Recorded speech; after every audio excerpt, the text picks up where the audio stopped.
Good afternoon, everyone. Thank you for attending this session. We're still letting people in, so if you give us a few, about another minute or so.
Good afternoon, everyone. Thank you so much for being a part of the Smart Start Conference. Thank you for attending this session.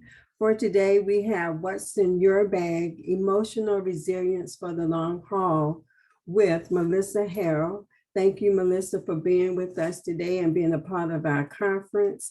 I would just like to remind everyone to please mute your microphone at this time, except for when you like to speak, or if you have anything for Melissa, please feel free to add it to the chat. Also, I would like to remind you that our sessions will start tomorrow morning at 10 o'clock. And also later on, I will place in the chat our survey for today's session, because there is a survey for each day. So if you would complete that for us, that would be great.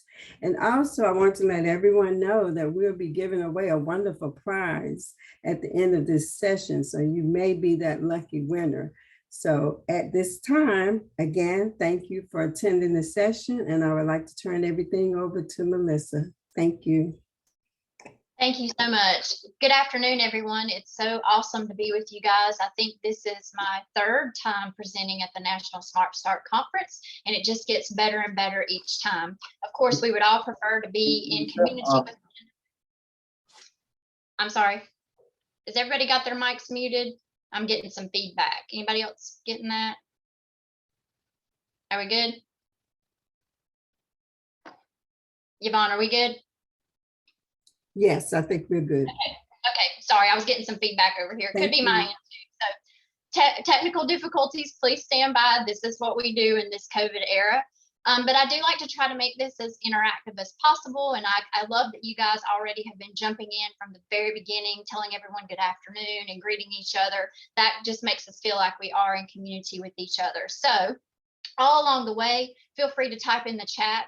If I'm talking about different coping skills or things that you like to do, feel free to share those in the chat so that your colleagues can get a sense of that community feeling as we work together on this. I know that you guys have already had some great information on self-care, and I think that we are really trying to emphasize that. I hope this will be a little bit different dive into that view today as we go through this. By training, I'm a mental health counselor. I have over 20 years of clinical experience working with children, families, adolescents, the whole spectrum. I am currently the mental health services manager here at Wages in our Head Start and Early Head Start programs in Goldsboro, North Carolina, which is located in Eastern North Carolina.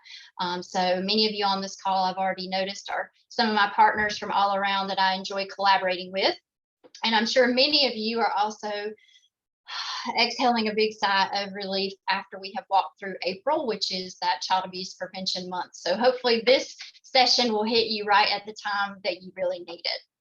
All right, so let's get started then. What are we going to talk about today? We are going to close out this so I can get going with this. And technology, there we go. Now it is our friend. We're going to learn to recognize the signs of secondary trauma. All of us in this field work with, no matter your role, even if you are in leadership roles and not in direct services, we are constantly in exposure to secondary trauma. We're going to look at how to measure those impacts of secondary trauma on us. We're going to practice some mind and body techniques that will lessen those impacts of that secondary trauma. And we're going to hopefully construct some new perceptions and strategies to effectively apply self-care. I think a lot like the word resiliency, self-care is becoming very trendy, very buzzy. And so I like for us to look at it in a broader spectrum. So if you have these items nearby, that's wonderful if you'd like to utilize them. But if you do not have these items nearby, no panic, no worries. This is just for those of you who potentially already sit at your desk with lots of crayons and markers and things because you just like to do that. But just to kind of give that creative feel and sense to our time together today. So if you have a blank sheet of paper, pencil, pen, crayons, markers. Also, I need for you to bring along something that's very difficult for you to lose or forget, and that is your emotional bag.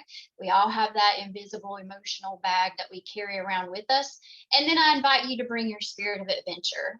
This is a lot different than maybe some of the other sessions that I don't want you to just be trying to cram your brain with all of this amazing information that you have access to. This is really a place for you to process for yourself and to sort through some things. So hopefully these will be some good tools to help you today. As always, anything that we do, we strive to be trauma informed. And I find that trauma informed is also a term that is tossed around with sometimes not a grand understanding of what those words mean. For me, what it means is that all of us come into this space, whether we come into digital space or personal space together, we've all walked a different journey and we all have different experiences that have formed and shaped us into the people that we are. This space also honors that many of us in this setting have experienced very difficult traumas and that we are sensitive to that in the way that we go through these exercises. I apologize. Some of this, the slides did not transfer with the wording like it should because I'm on a different computer. So, but I think we'll still get the gist. Those of my North Carolinians on the call today, this is the waterfront in Swansboro, North Carolina. Everyone should have a runaway spot, or I say you should have a runaway spot times 10 or 20. And so Swansboro waterfront happens to be one of my happy go-to places. So we're going to start with a grounding practice. And the reason we're going to start with this practice is that anytime during our journey today together, if you become activated by any of the activities that we're doing, what I'll invite you to do is to take yourself back into this practice of grounding yourself, reminding yourself that you are in the present. Today is May the 2nd, and you are in this activity and you're exactly where you're supposed to be. So I invite you now to just put your feet in contact with the floor wherever you are. And since you're in your office or your home, if you want to get super comfy, you can slip your shoes off, but just put yourself in contact with the floor. And if you are comfortable, you can close your eyes. If you would prefer, you can just glance down at your desk, whatever makes you feel safe and secure. So I invite you now to drop out of your headspace and down into your body. Our minds are constantly engaged, racing and thinking. And so what we're trying to do is just to become aware of our body, put ourselves back into our physical space here.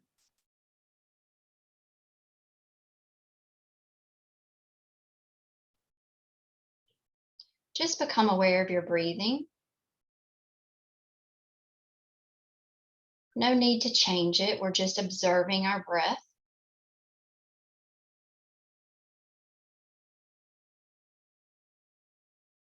And begin to feel the energy rise up from the bottom of your feet into your knees, into your thighs, up into your waist, rising up in your chest, your shoulders, and coming all the way to the top of the head. You might feel the sensation of your chair holding you up. Maybe you're standing and you feel the strength in your legs. Just notice that connection between the floor and your body, or the ground and your body. Just sense into your body, noticing where you might be feeling any discomfort or tightness. And just take a couple of breaths in and release those places. Maybe it's your shoulders, maybe the lower back, maybe your hips, possibly your feet. Just release those areas.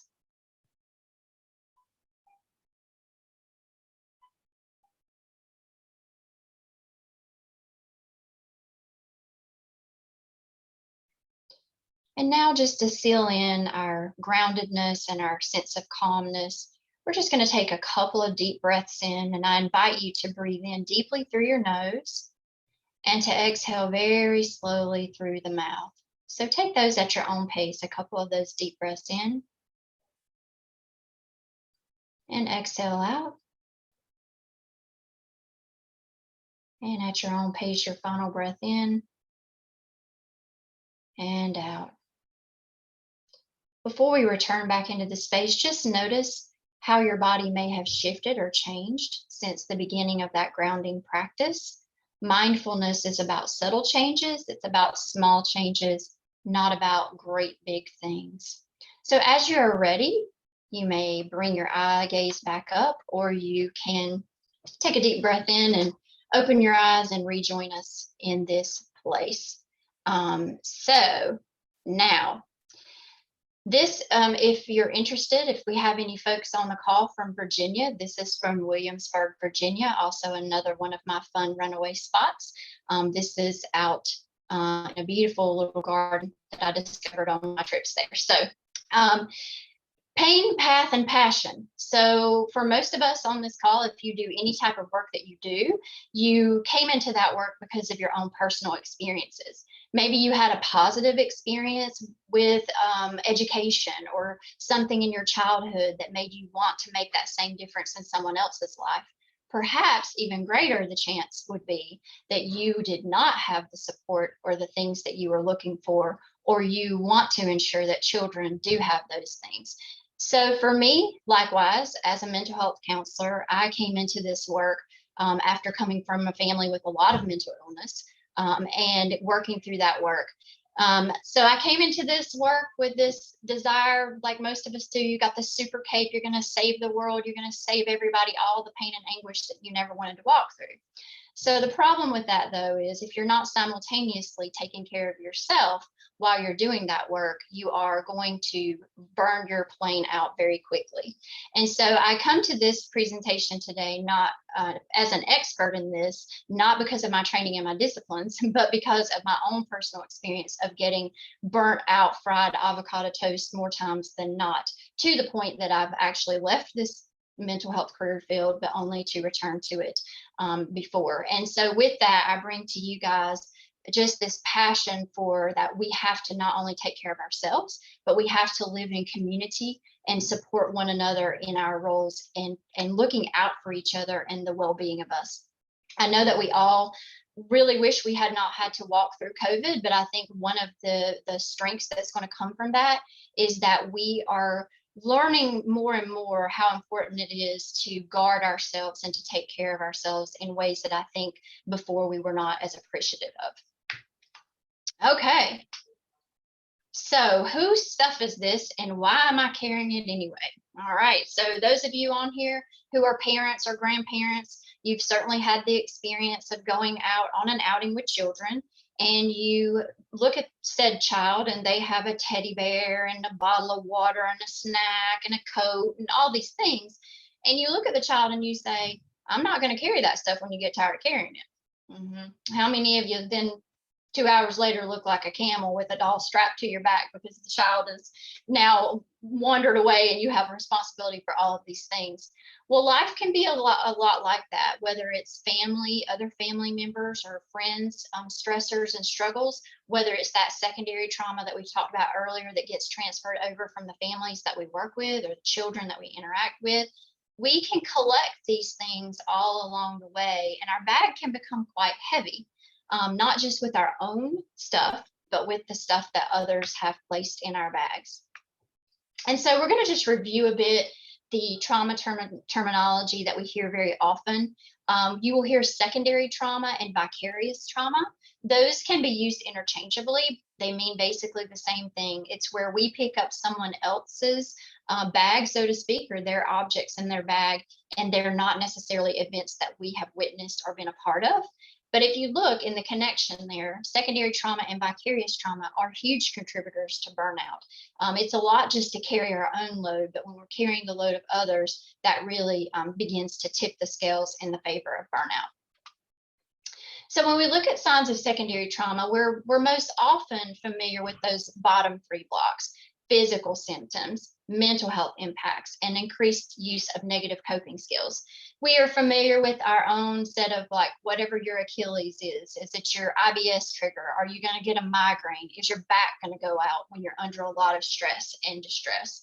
The mental health impacts, depression, anxiety, all of those things that come around that. And I feel that we really have to address a growing problem in our nation and globally, and that is the rise in cases of suicide. Suicide was already a leading killer of folks, but now we're looking at so many difficult stories of, student athletes and celebrities who are making that splash in the news, and we just have to really think that this post-COVID time is going to increase these risks. That increased use of negative coping skills, and we all have them, whether it's food, whether it's a substance of choice, whether it's risky behavior, whatever those things come about, those increased negative coping skills can be there. But when we look at evaluation for secondary trauma or burnout, we are looking at these three top areas at the top, as far as when our little gas light should start tinking and saying, ting, ting, ting, we're getting low, things are not going well. We're going to look really more in depth at those in just a second, where we're talking about exhaustion, depersonalization, and a lack of sense of purpose and accomplishment. And we're going to really hone in on this lack of sense of purpose and accomplishment, because that's what is really key for those of us that have gone into these helping professions. Most of us did not get into the fields that we're in, if you're in this conference, because you were chasing a big paycheck. You came into this work because you believed that you had something or some things to bring to the world that would change the world and make a difference for someone or a lot of folks. So when we feel like that work doesn't matter and it's not valued, that is a huge contributor to burnout. And we're going to look at that even closely as we go through here.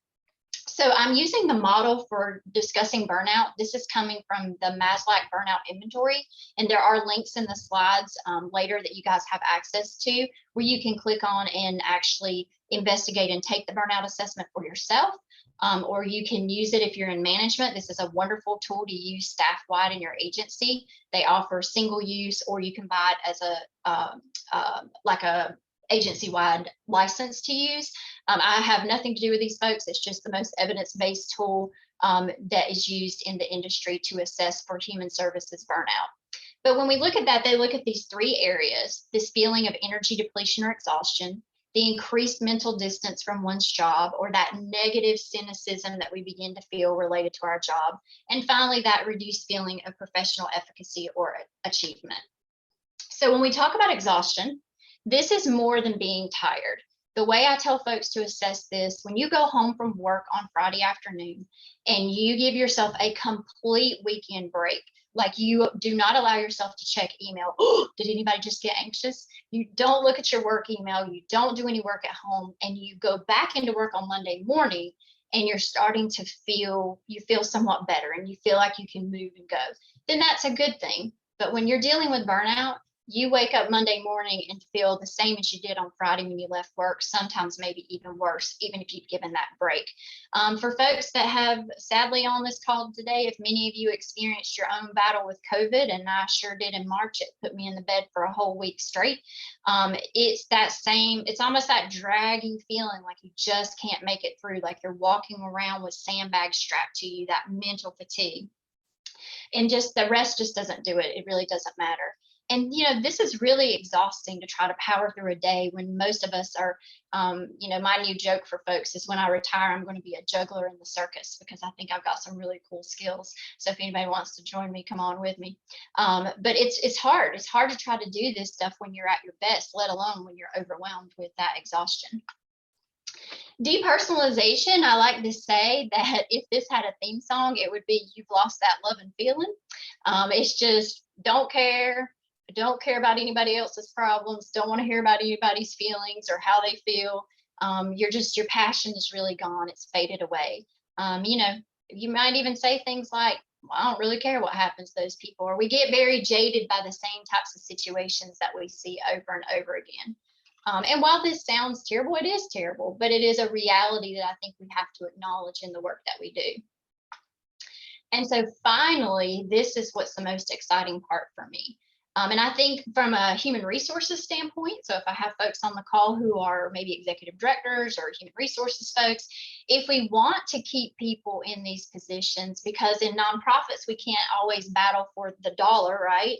That's not always the leveraging tool that we have. We have to make sure that our staff feels like they are making a difference. And what are the barriers that are keeping them and their work from mattering and making a difference? And so we want them to feel that their work is moving forward, and that the people, what brought them to their career is still, that fire is still ignited and lit. And so most of us on this call are familiar with adverse childhood experiences, and we know that adverse childhood experiences can be buffered when we have protective factors in place. And so in essence, when you look at this particular thought process on burnout, that ability to feel that sense of accomplishment, you can have more on your plate maybe than you've ever had, but you may be balancing and producing and working in the best way you can because you see that work is mattering and making a difference. So it's just a really, really neat window into the thought process on burnout. And that kind of goes in tandem with what I just referred to. It's not the load that breaks you down, it's the way you carry it. And that is Lena Horne, a quote by her, and I think so beautifully stated. Again, it's not to say that we should walk around with our, plates overloaded at all times, but it is important to think about what's on the plate. As you think about a balanced diet and balanced eating, calories are not necessarily calories when you look at nutritional value of what something has in it and what it doesn't. So thinking about what's on our plate is also important. So the perceived stress scale, you guys also have the link to this on your slides. This is a wonderful tool you can use for yourselves. You might say, hey, I want to keep a copy on my desk. I have a folder full of them right here, and just kind of see how I'm doing. How are things going? And the name of this one is so important, and the purpose behind it, because we know that perception is reality. Every single one of us on this call have a different, what we call in mental health, window of tolerance. There are people that you see and you're like, how in the world can they do all of these things? Well, they just have a very wide window of tolerance, and that can be something that has been developed in them over time, or just their nature and personality. And then you can see that someone else might have a smaller window of tolerance. And so we have to understand that what might be stressful to me is not stressful to that individual there. So it's just helpful to know how we're perceiving events and how that's impacting us. This is also a fantastic tool. It's free, that you can utilize with yourself or staff in order to just kind of see how folks are carrying their stress levels. And so here are those links that I was referring to. The top one is that perceived stress scale. You can go in there and check that out. And the second one is the MBI, which was the Maslach burnout inventory that you can utilize for yourself or for your agency. And finally, at the bottom of this slide, there's going to be a very familiar link that many of you know all about, and that is our ACEs survey. Many of us on this call go out in the community, we present on ACEs, we show resilience, we do all the things with adverse childhood experiences. But I will say this, if we as professionals have not addressed our own early trauma or our own stressors in our life and our own trauma, we are not in the best space to help families and children to navigate and move into better spaces for themselves. So I invite you to check yourself. And if you're in management, to make sure that your staff has addressed and checked their own ACEs score as well. All right, so now we're getting into some fun stuff, right? we're going to create a calm, safe space. So this is a tool that we use in trauma therapy, so that as we're working with folks and bringing them into a space, that we can make sure, just like with grounding, it's a little bit deeper dive into grounding. And I hope you will enjoy this practice today. It's also a fantastic tool that you can use if you get super overwhelmed or your brain is all clogged up, like you've got too many windows open and running at the same time. Sorry, Apple people, I can't deal. I have to use, the regular PC. But whenever you have all that going on, you can step away from your desk or maybe shut your door, or at home, you can find a place and you can use this activity to bring you into a reset mode. So I invite you again, feet flat on the floor wherever you are, or again, shoes are optional. No one can smell your feet, right? So that's a good thing. So eyes closed or glancing down, and just begin to settle into your body again.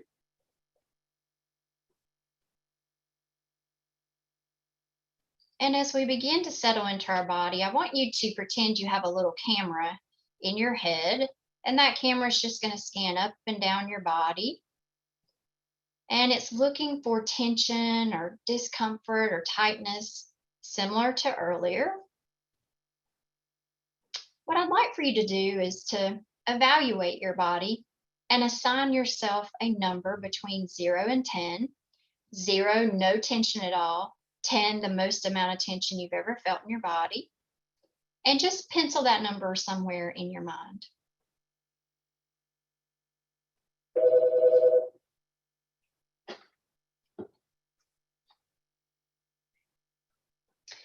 Now I invite you to take a deep breath in and a deep breath out. Just a nice long exhale. And one more deep breath in and a long exhale out. And as you settle into your body, I would invite you to bring up an image in your mind of a place. It could be a place that you have been or a place that you would like to go. And just bring up an image of that place and start to visualize everything that you see in that place, thinking about the colors, the shapes, and the sounds that you hear, using all 5 of your senses. Think about what you would see. What would you smell in this place as you are experiencing this peaceful place? What could you touch in this place and how would it feel? Maybe there's a sensation of sun on your skin or wind through your hair.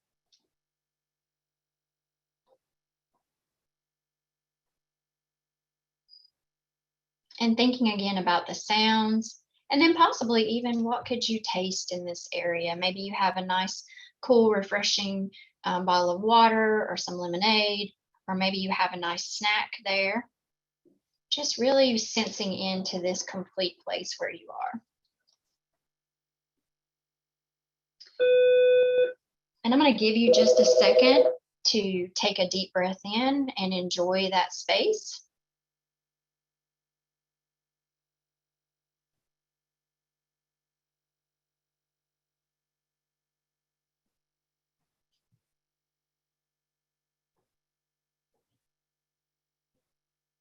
And as you're settling into those sensations in your body, maybe begin to label some feelings that you're feeling there about being in that place.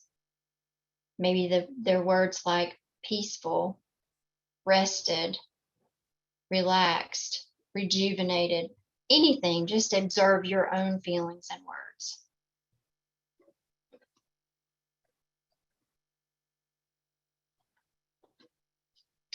And before we leave this calm, safe space, I invite you to sense into your body and come back to that place where you were observing your numbers in your body. I want you to use your camera again and let it go through your body and just notice any slight changes that may have occurred in your body and assign yourself a new number. The number again from 0 to 10, 10 the most tension, 0 no tension at all. And so Do not judge your number. Sometimes when we begin to do this work, our number can actually increase because we became more aware of the tension and the stress. But give yourself a new number and just kind of make a mental note of that.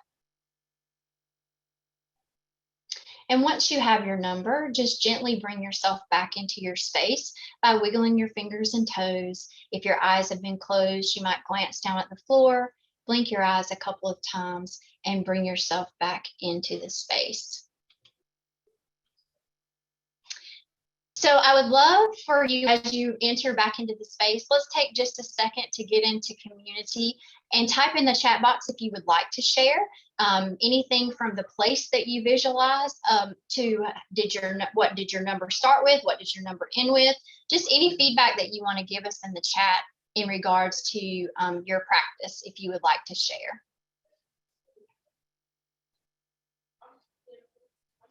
Beach, Jamaica, and their number decreased. I imagine so. Awesome. Beach and water are always popular.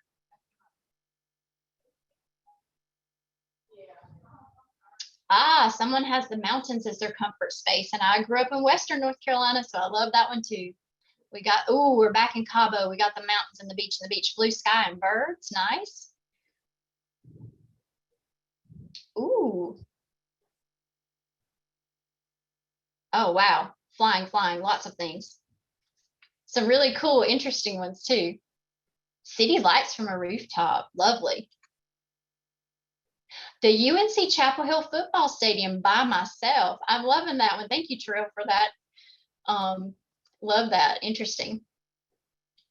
And some folks are commenting that they home alone. That has got to be a mom right there. So some folks are commenting that they really became aware of the tension in their body, and that's definitely something that we don't always stop to check in with. Mountains. Thank you, everyone, for sharing those spaces. And one thing I will encourage you about this, you can also include other folks in with your visualization. And I invite you to have lots of these places that you can go in your mind. And one of the wonderful things, and I saw the person who commented they loved Swansboro. Thank you for that. But one of the great things about having your little runaway place is it also gives you some great resources to tap into, even if you can't get to that space. Just like many of you have shared vacation experiences or positive experiences, you can take that mental vacation to tap into that and go with that. So thank you for sharing, everyone. All right. So now we are going to get creative. Now I know this little girl looks like she has had a blast in the paint center, correct? Now all of us look at that and go, clean it up, right? We got to clean this up. But for her, all she has experienced is the complete sensation of being alive and being creative. So we're going to kind of tap into our right brain now. If you would like to use those pens, papers, markers, crayons, grab those and bring them into your space. But you certainly do not have to have those with you in order to go through the next part of our presentation time. Okay, how many of you overpack? Yeah, your suitcase is like, how am I going to close this? Well, sadly, our emotional backpack or our emotional bag is often the same way. So as we go through these next activities, what we're going to be doing is we're going to be assessing our bag. We're going to be looking at 4 areas of what's actually in our bag. 1, what do we bring to our bag from the past? What have we not dealt with? What do we continue to harbor or carry with us that possibly impacts us in this current moment? We're going to look at our present stressors and how we can get a handle on those. We're going to talk about, really, this one is the one that tends to overpack our bag the most, worrying about things in the future. We worry about things that are going to happen tomorrow, a week, 2 weeks from now, things that we fear will happen or that we worry about. You know, I had a great aunt and she was such a worry wart. I told her I never worried because I knew she was worrying for me. But we want to get a handle on those future events because it's a bit like we're edging here in Eastern North Carolina into our summer season. And I know for sure I have no reason to carry my winter coat with me everywhere I go anymore. But sometimes when we bring that stuff from the future into our bag, we're getting unnecessary weight in that way. And then we're going to look at where's that secondary stress and trauma? What are we carrying from other people or from the families that we serve that are currently weighing our bag down? And then we're going to do an unpacking exercise. I don't know about you guys, but this weekend, that's about what my room looked like with the accumulation of laundry from about the entire month of April, as we've all been wheeling it around and juggling all these things. We're going to take out those things that no longer serve a purpose for us. And we're going to resist that temptation to pack the items that belong in the future back in our bag for today. So we're going to find what works for you. This is the time where we're going to utilize that piece of paper. So if you want to draw it out, you can, but if you're not drawing it out, you can close your eyes and just kind of visualize it. I want you to think about what your emotional bag looks like. Is it a backpack? Is it a suitcase? Is it a brown paper lunch bag? Is it a steamer trunk? Maybe it's a storage tote. Just kind of take a moment, and if you want to draw it out or you want to just kind of visualize it, think about your bag. I want you to think about using your 5 senses with your bag. What does your bag look like? How is it shaped? Does it have zippers and compartments and all those things? And we're going to sense into that even more in a moment. But just think about your bag. I'll give you a second. If you'd like to, while folks are drawing or visualizing, feel free to type in your bag, what your bag is, and if it's a purple, fringe purse or whatever it is, feel free to type your bag into the chat just so we can kind of see some of the creative thoughts.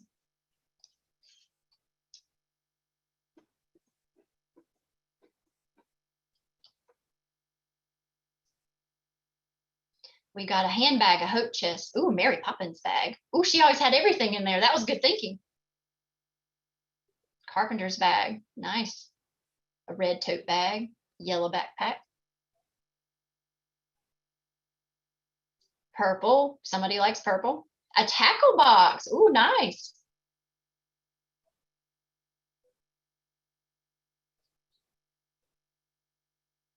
A traveling suitcase. Tupperware like bag, multi-sectional. Okay. Ooh, cow print. Cute. More purple. I think purple's a famous color. Nice, popular color today. Ooh, some of you are real sassy with your fancy bags. Shoulder bag with lots of pockets, which means you can put a lot of stuff in there that you don't need. Backpack, so the hands are free, so we can multitask even more. I know how you people think. A turtle duffel bag. Interesting. Got lots of suitcases and backpacks, lots of pockets. We need a rolly suitcase. Purple is still a popular color. I am a pirate graduate, East Carolina, purple and gold, just saying. So I appreciate the purple. Anything Vera Bradley, nice. Brown suitcase, cool. Someone liked a small paper bag, a Winnie the Pooh bag. You can never go wrong with Winnie the Pooh.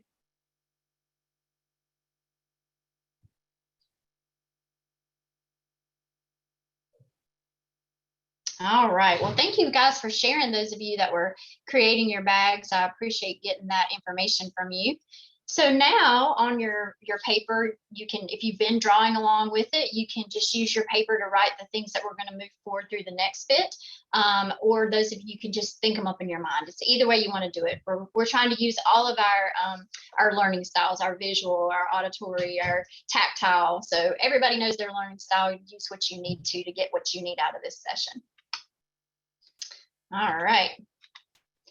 So now, in a moment, when we do the guided practice, where we go through all of these things through the actual guided meditation practice, we're going to repack our bag. Okay, so we're going to take those things out that no longer serve the purpose, and then we're going to repack it. Now, the awesome, cool thing about repacking our bag is that all the things that we're going to go through now to repackage in that bag have no weight.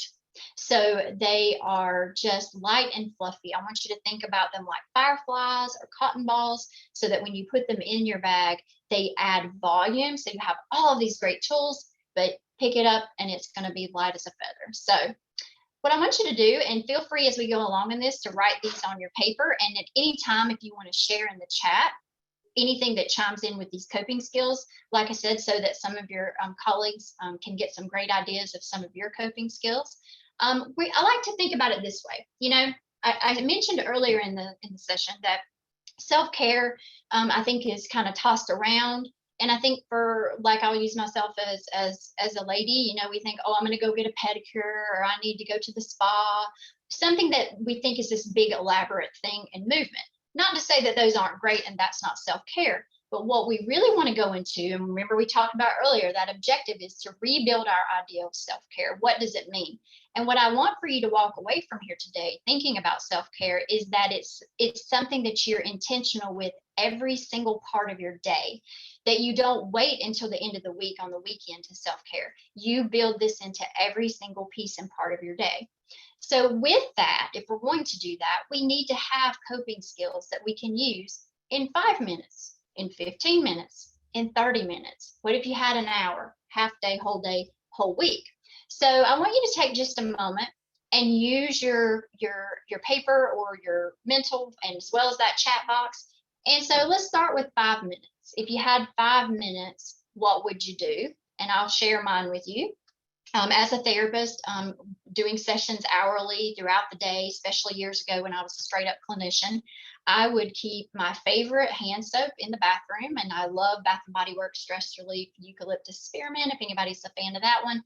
I would go in the bathroom and wash my hands and just take my time and really absorb that smell and really put myself into that moment so that it really sunk into to get my mind like reset, and then I would be ready for that next client. So I'll see some folks chiming in. Let's see what other folks do. Rinse in my face and re-moisturize, setting boundaries, and you can do that very quickly. Nice. Humming a song, music, grounding, deep breathing exercises. I already got some professionals on here, I see. Listening to sounds of nature, breathing, more music, a quick walk, huge Mountain Diet Coke, dancing, a cup of tea, stretching. Stretching is wonderful. A quick walk, some worship music for this person. Coloring. I love coloring. Running bare feet in the grass. That is an awesome grounding exercise. Fantastic. Oh, goodness. Candles, snacks. Something funny. Yes. Laughter is a resiliency skill. Tree hugging. That's a new one for me. I like it, though. Beach photos. Okay, great. Great. Awesome. Go ahead and start typing in there or making on your list what you would do if you had 15 minutes. What would you do for your coping skill if you had 15 minutes? I would probably do that. Cat nap. Somebody's going to take a cat nap. All right. Put that Zoom in progress on your door, right? Yep. You know you have. Don't even act like you had. Taking a walk. That would probably be mine. But I've got some more cat nappers in here. Drinking some water, stretching. Lots of stretching and walking, which is fantastic. A bar class on their phone. Great. I didn't mean to try that out. I'm going to have to take that one into account. Call a friend. Awesome. Music and turn the lights off. Good strategy. Check Facebook as a distraction technique. It can work. Call my mom. Oh, it's almost Mother's Day too. That's so precious. All right, let's go for 1 hour. What would you do if you had an hour? What would you do to do that? Take care of yourself. Practice self-care if you had a whole hour. Go out to lunch. Thank you. We do not do a good job of that, by the way, and I'm holding myself accountable for that. A bubble bath. Go to the spa, take a nap, yoga, I love it. Call a family member. You guys must have nicer family members than me. They cause me stress. That's awesome though. Walking with a friend, yoga, lots of yogis on here. I'm so excited. Somebody's gonna get their nails all done. Nice. Work out, drink coffee. Ooh, we've got someone who can sew. That's impressive. Going for a drive. I like to drive too. Driving is a grounding tool for me. I love it too. Carrie, you might be my spirit animal. Talk to a coworker. And isn't it nice to be back in a space where you can actually talk to your coworker, for those of you that are back in your spaces? Yeah, I saw that. I am one of those weird people that cleaning and organizing makes me feel very less stressed. I think it's from a therapy standpoint, we feel like we have control over something. Yeah. All right. What would you do if you had half a day? What would you do if you had a half a day off work? So you could just take either the morning out or the afternoon off. What would you do? Hike. Someone's going hiking. Shopping. Always popular. Sleep late. Oh, wow. Good. Somebody said absolutely nothing. I'm loving that. Boy, you guys are real quick on if you had a half a day. So if some of your bosses are on here, they might want to get you more productive by giving you this half a day. Hang with friends. Watch trash TV. I love it when people just own it. Awesome. Gardening. That's such a wonderful, wonderful one. Although I don't have a very green thumb, but I have great appreciation for those of you that do.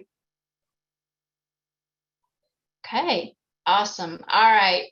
Now I want to know what you guys are going to do if you have an entire week. I want to know how you would do. Would you do a staycation? Would you do like a, what do they call them? Like a adventurous vacation where you do something really, wild and crazy, or what would you do? We're going out of the country, we're going to the beach, we're going off the grid. Someone is still cleaning and organizing. I hope that really works for you.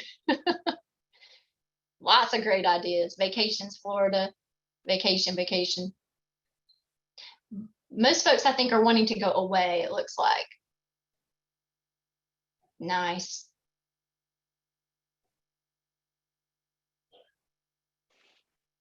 All right.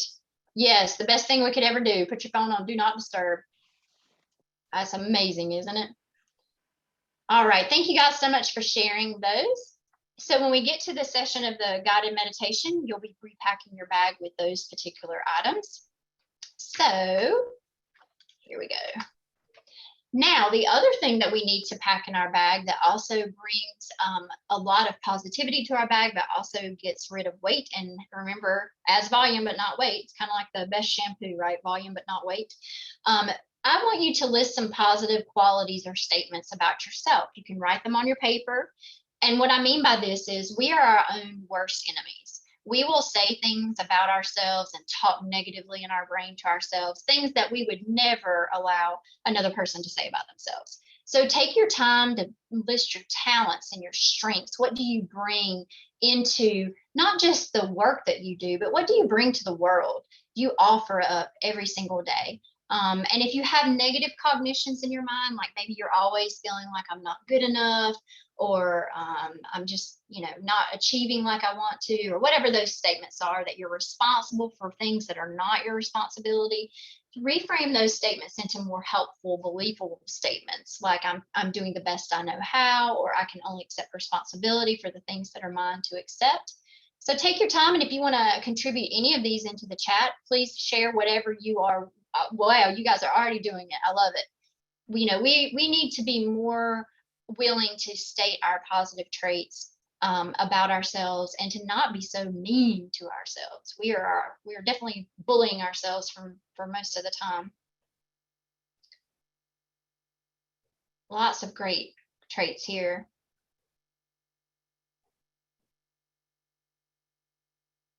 I always love a good sense of humor. That's really what gets you through some hard things, for sure.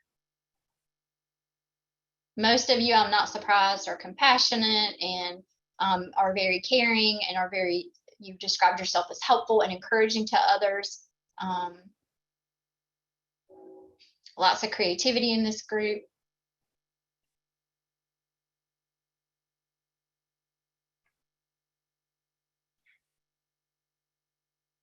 Love working with families, which is wonderful. Being a good listener is a really underrated skill, because I'll tell you, if you've ever had the good fortune to have that friend or person that is a good listener, man, that's such a gift, isn't it? All right, thank you for those things, for contributing to that. And finally, we're going to look at our final thing that we will be packing into our bag, and that is gratitude. This, I find, is a place for myself that I can get very, as I like to say about my train, it can get off the tracks very quickly and I can get mired down in all the negative things. Just before coming on this call today, I literally had to have AAA come and tow my car from the parking lot. So that was not exciting. However, I do have another working vehicle that I can drive. So trying to shift from that negative mindset into that positivity mindset. So take some time on your paper or feel free to start typing in the chat things that you are grateful for. The research behind the practice of gratitude and expressing gratitude on a daily basis and what it does for mental wellness is quite significant. I encourage you to do this on a daily basis, whether you drive to work and you do it out loud to yourself, or maybe you use it in a prayer sense or journaling sense. It's a very, very, very helpful tool. And after COVID, thankful just to be alive. I mean, I think we have to take great. And I also hold space right now for those of you who are on this call who I know there are people who have lost friends and family to COVID. And we just send you a virtual hug and an understanding that we recognize that because it's a fact.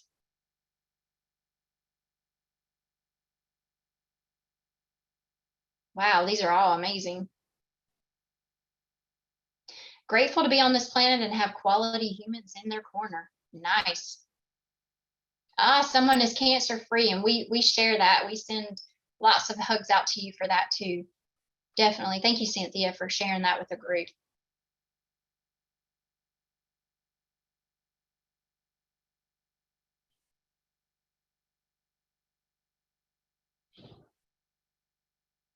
Lots of great things. We definitely do take these things for granted until we lose that ability to use something. We really aren't as grateful, right, as we thought we should be. Congratulations, Holly. You're going to be graduating. That's exciting.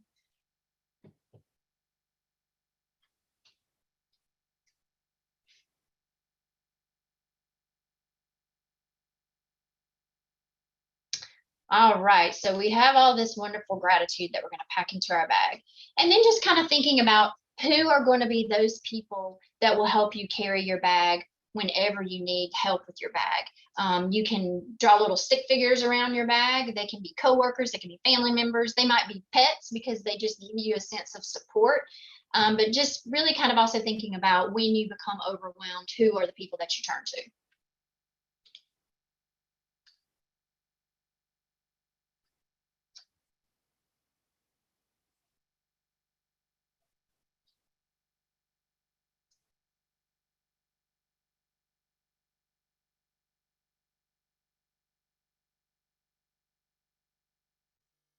Okay, the good thing is that a lot of folks are typing, which means they have a lot of people to turn to.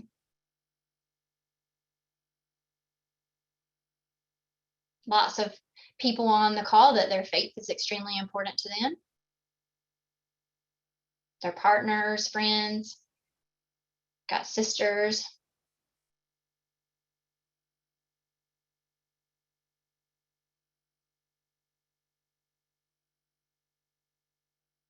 All right, fantastic. Thank you, everyone. I appreciate you all being so willing to share today. It really makes the session a lot more interactive when we can do these things.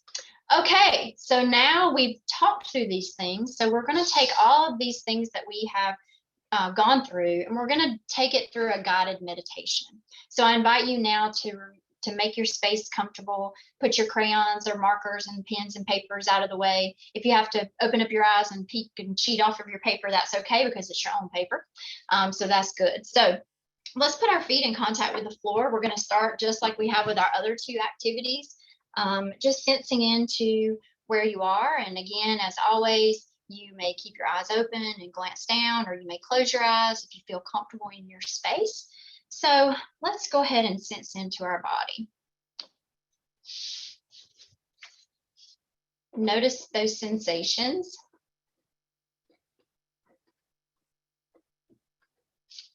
And as you sense in and begin to settle into your body and close your eyes or glance down, I invite you to bring up an image of your bag that you designed.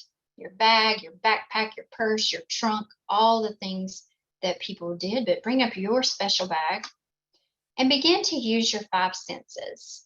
I want you to observe the shape and the color, looking with your eyes. Use your hands to explore the touch and the feel, your gift of touch.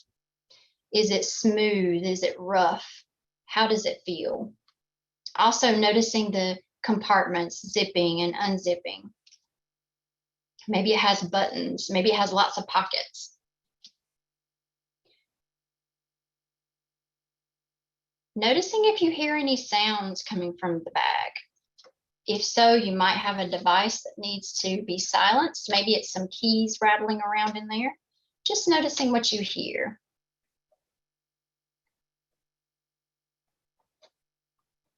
Observing and noticing what you might smell from the bag. Is the bag maybe has a certain kind of hand sanitizer or some lotion, or perhaps it's a smell that's not pleasant, something that needs to be removed from the bag. Or if it's a leather bag, it might have that really great leather smell. And finally, if there's anything in your bag that you can taste, maybe gum, mints, a snack, water, just using all 5 of those senses with your bag.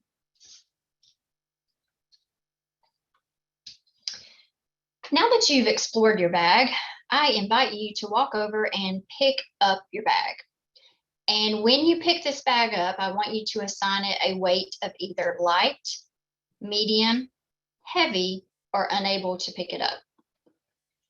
Once you've assessed the weight of your bag, if you could pick it up, gently place it down.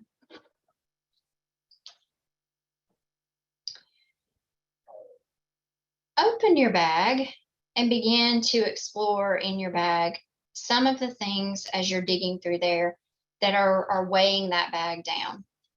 And what I want you to look for first are going to be the things from the past.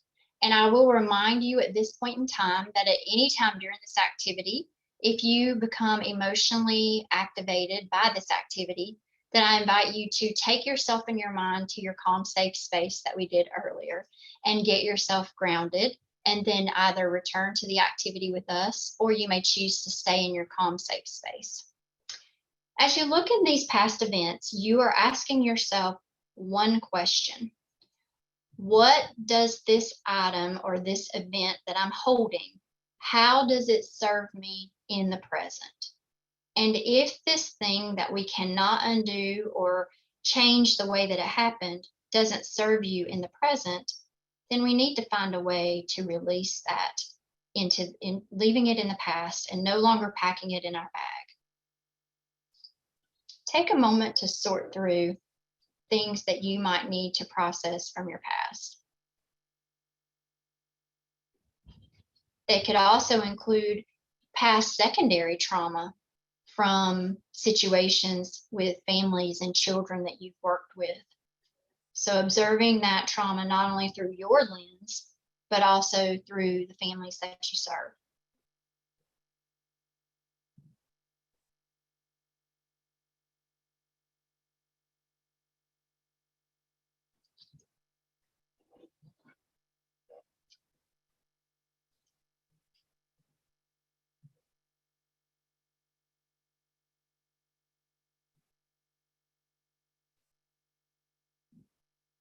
Now I invite you to zip or close your bag back up now that we've removed those items, and just take a little quick weight check. Pick up your bag and see, does it feel light, medium, heavy? Or are you unable to pick it up? And once you've assessed the weight of your bag, place it back down. And I want you to take a deep breath in and a long exhale out. And that exhale is just symbolizing releasing the past. Let's do that again. Deep breath in and long breath out, just releasing those past stressors or past struggles. I invite you now to open up your bag. And we're going to dig around in that bag again. This time, what you're looking for are things that are in the present. And the question that you're going to ask yourself about this thing that you're dealing with in the present, is there something that you can do about it today? If whatever you're worrying about in this moment cannot be resolved in the day, then we need to remove it from our bag. Likewise, if you're finding these things that you're worrying about in the future that cannot be resolved today, or making a step or a move towards a resolution today, we have to unpack those things from our bag. They're like the winter coat that we're wearing in the hot of summer. So asking yourself, is there something that I can do about this thing that I'm carrying in my bag today? And if not, we have to place it outside.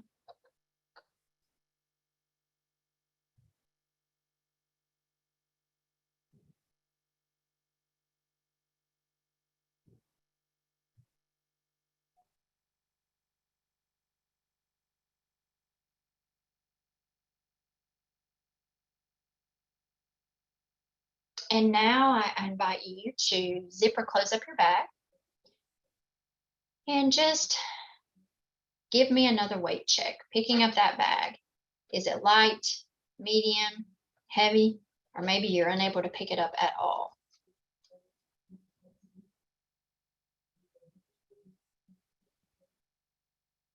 And let's just take in a deep breath and a long exhale. And that's just helping you release those things that might have been tricky or difficult to let go of out of your bag because you just really felt like you need to keep it in your bag. So now we're going to turn our attention into repacking our bag. And remember, as I shared earlier, when you're repacking this bag, the great thing is it doesn't add any weight. It just adds volume.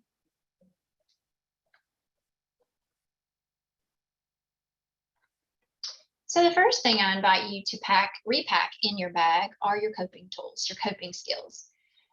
So take some time to pack in things that you would do if you had 5 minutes.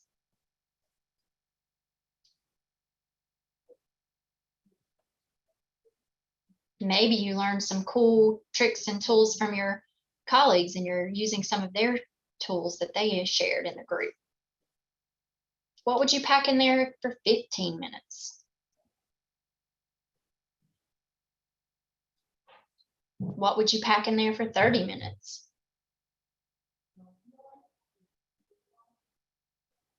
What if you had half a day? What would be packed in your bag for that?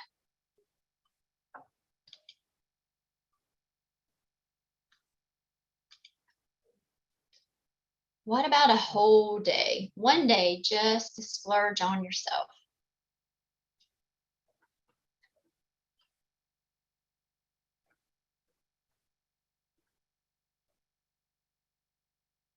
And finally, those coping skills, what would you do for that whole week? How would you rejuvenate yourself? What would be going on if you had that opportunity for a whole week?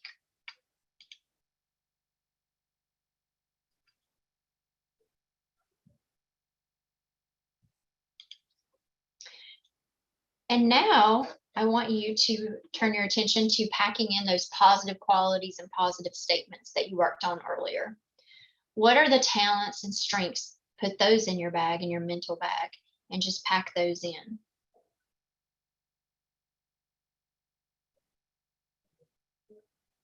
Maybe you had some negative statements that you needed to rephrase. Make sure you pack that positive statement into your bag so that you can grab that out as often as you need it.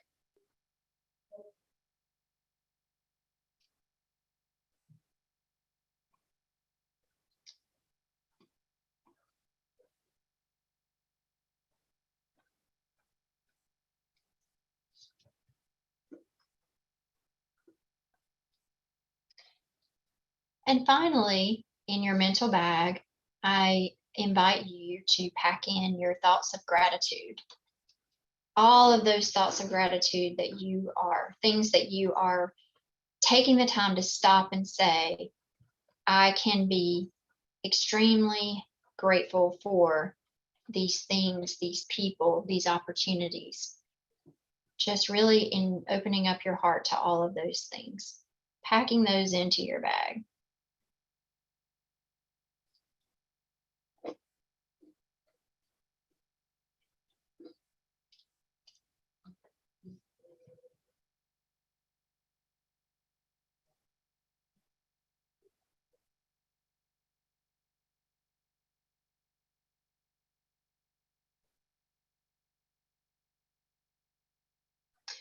And I invite you now to close up your bag and to walk over and pick up your bag for one final evaluation.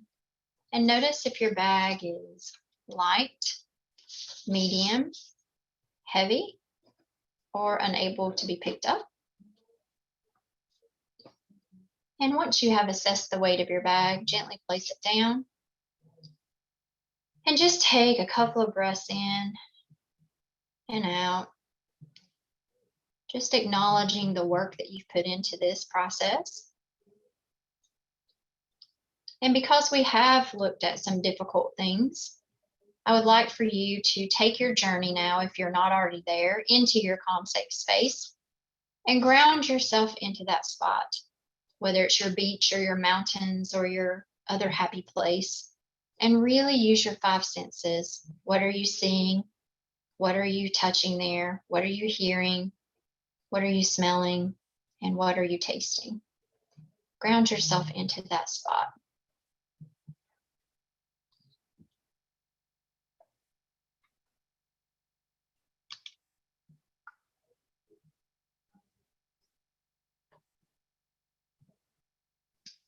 Notice the feelings again and sensations of peace or calmness or whatever words you want to assign to yourself when you're in your safe space.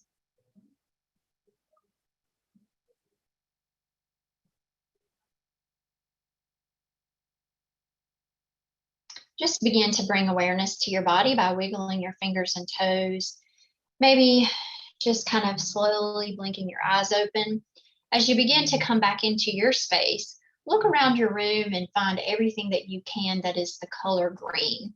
Just bringing your eyes around to find everything that you see as green. This is an orienting technique that can be used to ground yourself very quickly.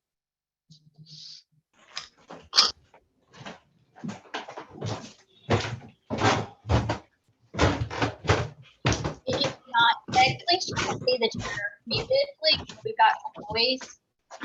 Just check your to make sure that your volume is muted, please.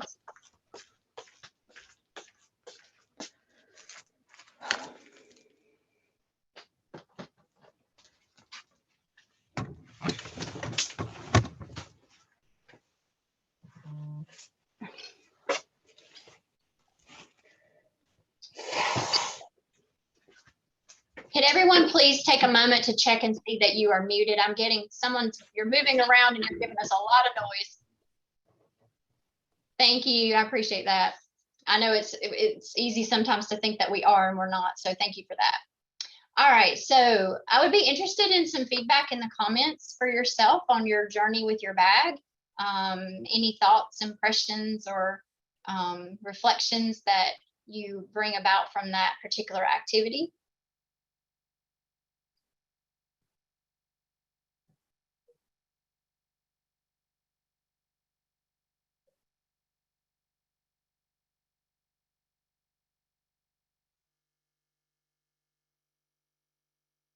All right, well, I'm gonna go on to this if anybody wants to give us some reflections. Okay, thank you. My bag became a little lighter and some of the tension that I was made aware of dissipated as well. Great. So it was becoming aware of some things that you weren't aware of, Tay, as well as being able to let some of those things go. Nice. Okay. Thank you for sharing. Thank you, Bethany. It is true. We are not great at just stopping and becoming aware of what's going on. And this is so important because it's a lot like when I do therapy, I tell my clients, you know, a snowstorm doesn't start with a dumping of 12 feet of snow. A snowstorm begins with a few little flakes, right? And that's how stress and vicarious trauma is. It just begins to accumulate very slowly until finally it's so much that you can't deal with it. So if you're sorting through your someone their bag was fuller than they thought. Thank you for owning that, Cynthia. We appreciate that. And just noticing every day, if we're going to look at when you need to do this. My bag is lighter and I noticed something of extra bag that I did not need it. There's some things in there.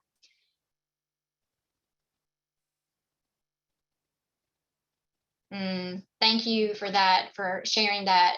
Sometimes letting go of those emotional things is very heavy, and it's tough, but we have to know what purpose is it to carry it around, right? And packing the coping skills, that was always my experience. When I pick up my bag at the end after putting all the things in, it almost floats. It felt like it was floating. Learning to listen to your body, very important. Very important. Feel free to continue to type in the chat, and I'm going to check back on that in just a moment. But as you think about these intentions, I want you to think about how often you need to clean out your bag. That's going to be different for every person on this call. I am an avid journaler. I journal every single day almost. And if I don't, it's almost like I didn't brush my teeth. Like something just feels off on my day.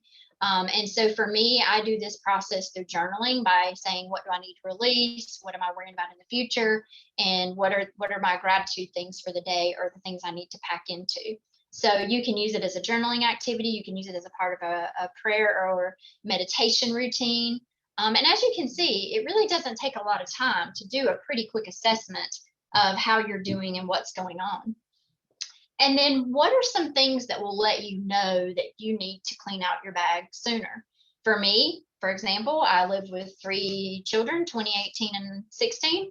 And when I began to bite their heads off, they pretty much tell me, Mom, you need to clean out your bag. Yep. So, I mean, we know what our things are. Is it that you start to feel like you need to sleep more? Do you feel like you can't sleep? Do you start to have those aches and pains that we talked about earlier? What kind of lets you know, that bag needs to get cleaned out?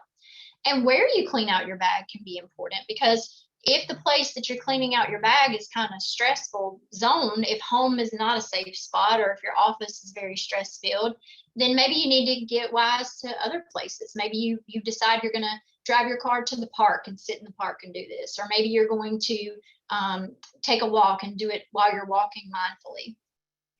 And so knowing where to use those coping skills, you've got them in your bag, right? But how good are they going to be if they stay in your bag? They're not going to be very good. You've got to bring them out and actually use them. So most of us on here, we have to keep a calendar. We either keep it digitally or paper or both. And of course, all the courses I've ever taken in time management says never have more than one calendar. Well, I do. So, but making sure that we block out time on our calendar. What are we going to do? If we're going to do these things, you have to make an appointment with yourself. And it's just as important as the meeting that you're supposed to be in at, 3:30 or 5 o'clock. And then who are you going to consult? Like we talked about earlier, who's going to be that person? You've identified some people that can be there when you have that breaking point.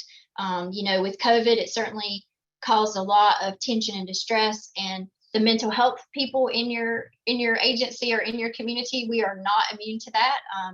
I appreciated several months ago, I walked in one day and a coworker looked at me and said, "What's going on? You don't look like yourself." And I went in her office and she hugged me and I completely broke down. And it was nice to have that space to be able to say, "Hey, I don't have it all going on today." And then that person to support you. So it's great to have those people at work as well as family, friends. You can never be too rich with personal resources. I tell folks all the time, I'll take a deep, deep bench of personal resources over money any day, because you just can get so much more bang for your buck there. All right. So I'm going to check in with the chat real quick. I got some folks that have chimed in. Sitting under a tree. It's great to be hugged. Thank you, Betty. Isn't it though? It really is. For me, I know not everybody's a touchy-feely person, but you get grumpy, you replay a lot of negative thoughts. That's so great too. Because what happens is we get into that fight or flight mode of the brain, and the brain defaults to its deep grooves where those things are, and those negative cognitions are really deeply grooved in our brains. So again, I really appreciate you guys being so willing to share. And I know a lot of these things are quite personal, so I do appreciate that. So I have this on here for a reason. Just as I shared, I am a mental health professional, but I'm also a mental health professional who has been to therapy several times in my life in order to deal with my past trauma and to deal with the stressors of being a mental health professional. So we can lean into these services. So we all had stuff already. Okay. People still during COVID were going through separations and divorces and parenting struggles with their children, maybe addiction issues with children, their own addiction issues. We were already dealing those things. People were losing loved ones to cancer. None of these things stopped. The pandemic stressors just got piled on top of that. And so that makes the weight even heavier. So please do not hesitate to reach out and work with a professional. And one of the things that has happened in mental health that's really been helpful, we've really all done an about face and embraced telehealth. I know for myself, my first telehealth session was done in March of 2020 as a clinician, and we've learned a lot over the last few years with that. So there's a lot more opportunities. You can connect during your lunch hour at work, or you can do it from the comfort of your home when you get home in the evening. So, but there are also lots of providers who are still providing that in-person services. Sometimes people will say, I just don't even know where to start. One place you can start is with your primary care physician. They're generally plugged in with their mental health providers in the area. They also know you as their patient, and they know the providers. And so sometimes they can make a good connection based on that. I tell folks, your therapist is like a hairdresser. It's not a great match every single time. If you go and you have a negative experience, please, please, please do try again. Because it's all about the chemistry and the relationship when people match up. Many of you on the call are in agencies. I know my agency does. We have an employee assistance program. That is a wonderful resource to take advantage of. You can give them a call and they will connect you with a provider in your area. And that is also usually paid for by your agency. For it, generally the range is from 3 to 5 sessions. And then after that, you can continue to work with a professional, but it's just a great place to get started. You can also contact your insurance provider. Sadly, the insurance companies do dictate who we see and who they pay and all that. Oh, I'm so sorry. Please forgive that moment of sliding around there. So those are some ways to kind of get started with that. All right. And so I have this quote that I love. And for those of you who are in the Christian tradition, you'll recognize this from the book of Micah. This is from the Jewish text. Do not be daunted by the enormity of the world's grief. Do justly now, love mercy now, walk humbly now. You are not obligated to complete the work, but neither are you free to abandon it. And that's so important, right? Because this work that we're all doing, this work was important pre-COVID. It was some of the most important work that can be done. And I don't just say that because I do this work, but there's nothing more important than making sure that children and families have the support that they need to grow into the place that they can reach their fullest potential. But now that we've walked through COVID, we've increased the risks for all kinds of adverse childhood experiences. We've increased the disconnects between many of our agencies and our services that we can provide. So we have a daunting task in front of us as if we didn't before.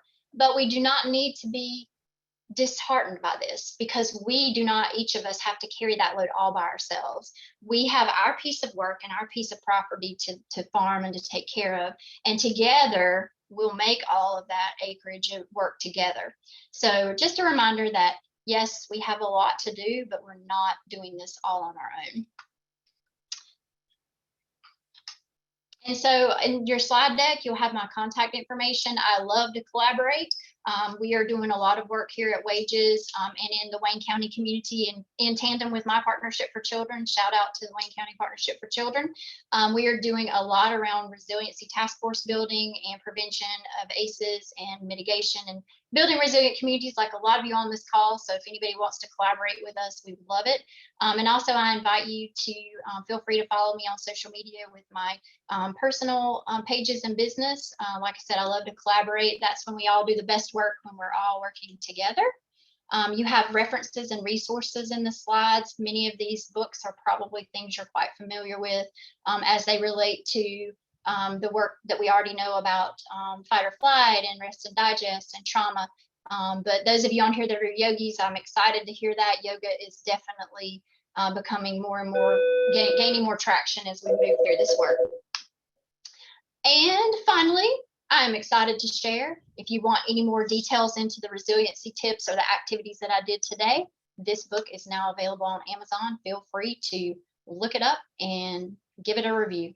So, and speaking of reviews, please do your survey, because I like to know what works and what doesn't work. I like to improve as a presenter and give you what you need. And so please, the survey has been dropped down at the bottom. So make sure you complete that survey. And I believe, Yvonne, we have an amazing prize to give away. Is that right? Let me unmute. Yes, that is correct. Thank you. Thank you. First of all, thank you so much for a wonderful session. I will definitely check my bag, so I hope everyone else does too. But we do have a winner for our attendees for today's session, for one of our attendees, and we have chosen that lucky person for today's prize, which is a giant, well, they are giant sensory mirror balls from Lakeshore Early Learning. And our winner is Miss Sarah Bridges. Sarah, if you're still with us, would you just put your email address in the chat for us? And I will send you an email to get additional information. Also, I want to remind you again to please take today's survey of the sessions that you attended. We really would love your feedback. Also, we have our first sponsorship session today at 3:15, and that is with discount school supplies. So if you would please come back with us to attend that session, we would greatly appreciate it. Again, please take today's survey for us. We look forward to seeing you at 3:15. Tomorrow's session starts at 10 a.m. And if we can be of any help to you, please let us know at conference@smartstart.org. Thank you to everyone. And let's see, Sarah, did we hear from you? Is Sarah still with us? Miss Bridges, we really want you to have this prize, but you have to be here to the end of the session. Uh-oh. Let's see, I got some messages in here I can't see. So maybe she's in here and we will contact Miss Bridges, because I did see her in the session. So thank you and congratulations again. Thank you, Miss Harrell. Wonderful session. Great job. Thank you so much. And it made it a lot. Your engagement in the chat really, really made it. So thank y'all so much. Have a great afternoon. Wonderful. Thank you. Bye-bye.